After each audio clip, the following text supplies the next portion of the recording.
Welcome back, and we're continuing the news. As the debate continues over government's intention to cut funding from the Peace Management Initiative PMI, at least 2 social workers are insisting that such groups are effective in stemming violence and crime. TVJ's Anthony Lugg reports. Is it working or not? The question persons have been asking in relation to social intervention in Jamaica. The matter became a hot topic after National Security Minister Dr. Horace Chang signaled the government's intention to cut back future funding for the Peace Management Initiative PMI, insisting that the social intervention programs are not working. Milton Tomlinson is violence interrupter in the group. Successive government in Jamaica, brother, only see social intervention as a way of benefiting them politically, brother. You understand me? Look here, when we go in our community, you know, I used to see me as me. I used to see Milton as Milton. Milton as a man with their PMI.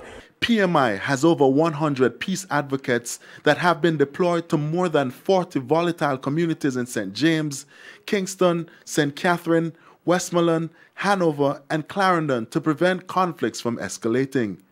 The reduced funding could mean the group might have to stop operating. In the past, some senior police have commended the group for its work.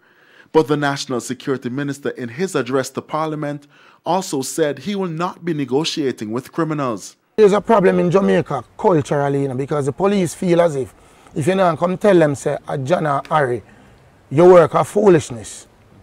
And guess what? I can tell you this, and I will say this categorically, that will never happen from the peace management initiatives and other entities that I know who works there. But I can tell you, I can speak specifically to Peace Management Initiative. Policing is policing. You are police, you are police. Me a community practitioner, me a community practitioner. Me go to youth. What you can do, me do. What me can do, you do. Dr. Chang said investments would instead be made in rehabilitating police stations, creating a stronger investigative unit, and improving other aspects of the security force.